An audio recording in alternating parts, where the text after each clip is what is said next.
Mos Kapuma, Manicaland Rugby chairperson. I, Mos Kapuma, swear that the evidence that I'll give is the truth, the whole truth, and nothing else but the truth. So help me God. Thank you. Thank you. Please take your seats. I'm just going to quickly ask the members of the committee here present, just quickly, please say your names, not your constituencies, so that for the benefit of media and the benefit of the Zimbabwe Rugby Union. Thank you, Chairman. Joseph Chuma. Prince Duran. Tavengo Kushani, Mondoroge constituency. Moyo Desire. Mavunga Albert. David Butao Mpire. Melfina Kwabeni.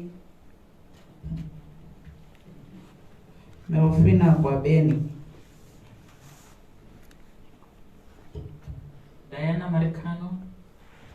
Jawlan Khatel. Lungile Ncube. Farai Jere. Kwaba Shine.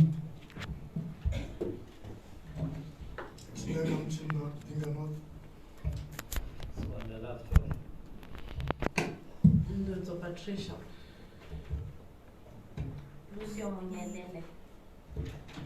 Thank you, Mr. Mtongizo. You might wonder why we have not introduced constituencies. When we come here as the Sports Parliamentary Portfolio Committee, we become one. So we are now a committee, our constituencies are left. We are now representing Zimbabweans as a union. Thank you very much. Because, let's just apologize because of time. And also apologize, I think last week they were supposed to come, and with some few technicalities. And so allow us to shoot straight to it.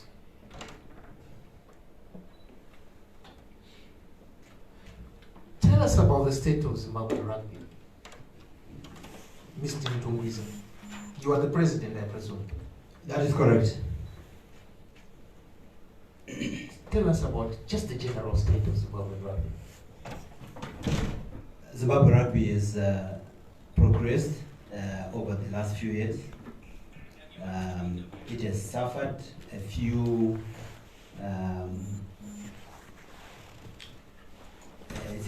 in a few areas. I will not concentrate a lot on that. However, I'll bring that up later. But rugby has carried on and progressed in some areas. The successes that rugby has achieved are mostly in the junior teams at schoolboy and schoolgirl level, basically under 20. And this is because of the fact that schoolboys and schoolgirls are predominantly looked after by parents. The economy has not spared rugby in that all over 20-year-olds who are the senior players struggle a lot in trying to make sure that they attend practices, they do the fitness and conditioning which is necessary to be able to play at the highest level.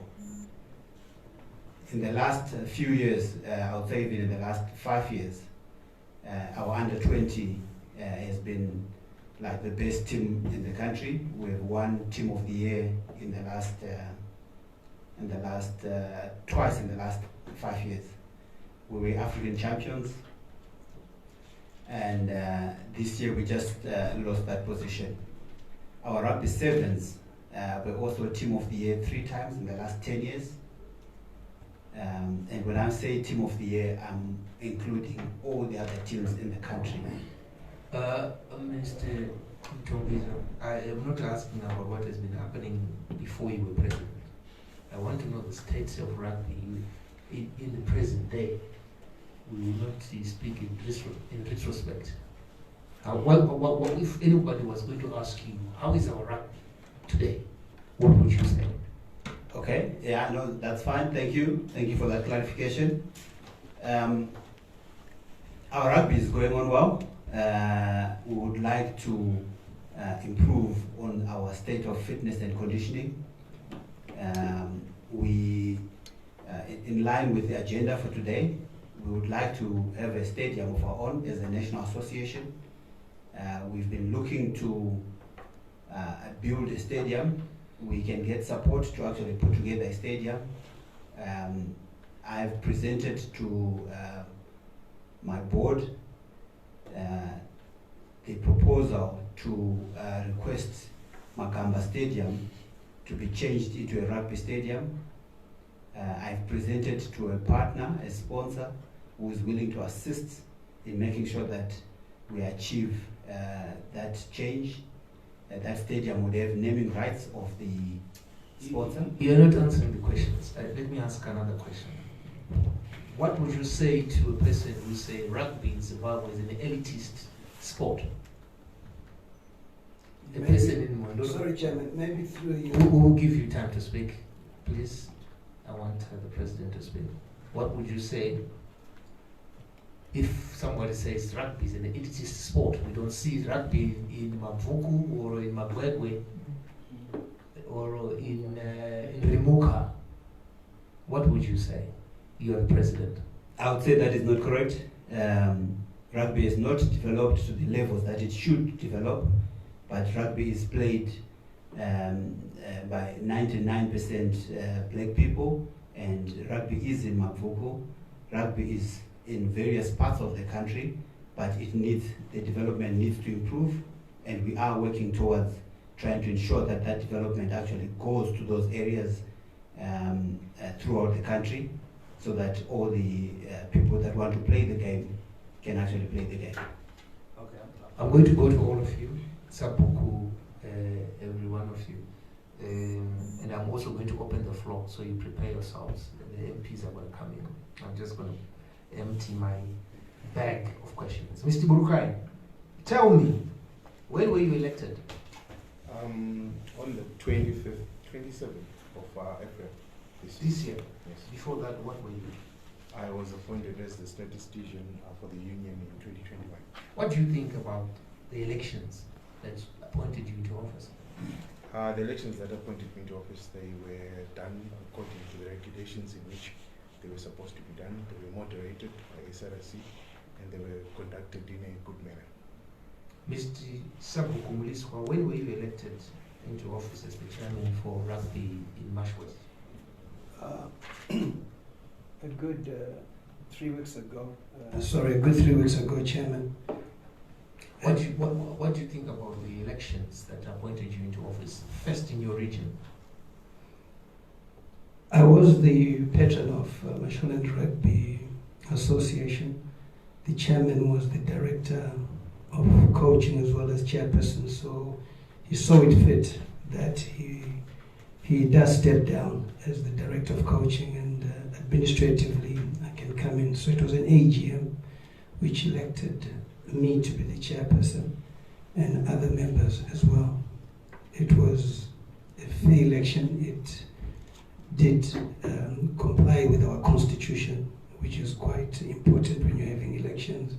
So it was done in a proper manner. Of course, being a legislator, I would want things to be done properly. Mr. Mos Kapuma, tell me about Manikaland elections, which ushered in office in April. Was it April? Yes. Tell me about that. I know you won, so tell me, how were the elections?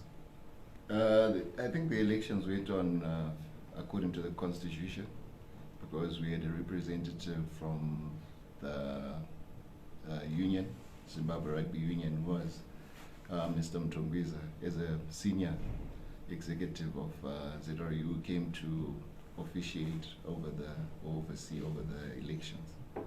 So I think on a constitutional basis, it was done according to the laws.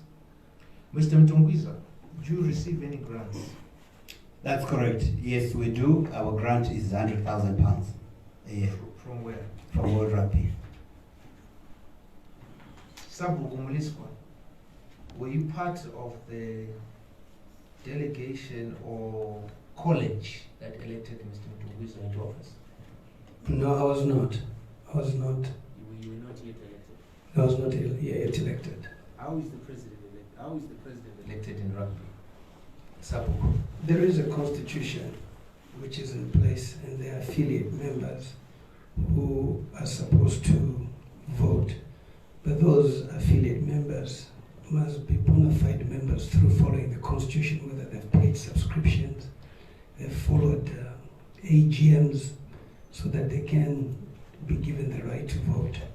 That, from my understanding, did not pass the test because, for example, Mash East, if I'm not mistaken, I stand to be corrected by other chairpersons, you can only have 2 terms.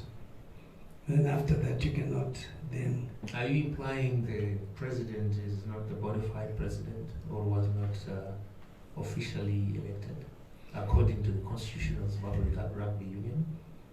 I can talk about constitutionalism. You are the chairman, Mr. Mliswa. Are you saying the president was not elected constitutionally to his position? Simple yes or no?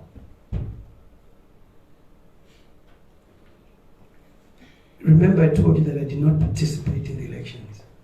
Yeah, but you were saying in Manika land there were things that I have a record Yeah. for handover, takeover yeah, from the chairperson, yeah. who was the person who was the chairperson, who gave me that narration. Mhm. Who gave me that narration? So give us that narration. You're protected by the parliament. You're protected. Tell us. It doesn't mean that he's no longer your friend. No, in being protected, you must equally be factual. Yeah. I don't want to be reckless. Okay. Yeah. Okay. Listen, there is still noise about the elections. There's no two ways about it. There's noise. Yes, so to me, if it is proven that... Let me say this. We are asking you here as members, not because we don't research. We've got a dossier from Rugby. That's why we're coming from afar. They're all going to ask you questions. So to me, if the election was held Yeah. and one of the people was not supposed to vote and voted, then the elections are null and void. So they were flawed. They are null and void. He was supposed to not contest because it served 2 terms, and then he voted. Where was the voting come from? Was the constitution amended? If you want 3rd term, you can still amend the constitution, but you follow the due process. But if you didn't, from a constitutional point of view, the elections are null and void because you've got somebody who voted who was not supposed to vote. Mr. Burukai. Yes. Mr. Burukai. Yes. Microphone on. Sorry, Chair, one last thing. The Constitution also requires you, if you are not going to vote, to nominate a proxy. Okay. And proxies came from the ground. They did not come from the provincial meetings. Because if the chairman, if the board sits down and says, okay, the chairman is not going, the provincial board must sit down and say, who then becomes the proxy? And that person is elected to be the proxy. You can't have a proxy being picked up at the day of the meeting. So that's the other issue, that the proxies who voted were chosen on the ground. There are no minutes at all indicating. So you can as well pick a street kid and say, go and vote. Mr. Burukai. Yes. Did you participate in the elections that saw the coming in of Mr. Lawson Tongwiza as the president and his executive? How Yes. many people are in your executive, Mr. President? 17 participated in the election, but we have 19. In your executive, how many people are in there? You are the president, you've got the vice president. Yes, I've got 2 vice presidents and I've got a board. They were all elected in that election. No, Who was elected in that election? the 2 vice presidents and the president. And so there's 3 people. Correct. Thank you. Mr. Burukai, did you participate in that election? Yes, I did. You voted. Yes, I voted. What do you think about the elections? There were few irregularities according to the constitution. Some have been... Few irregularities, were they flawed? If it's by the constitution... Were they flawed? Yes or no? In a way, I would say yes.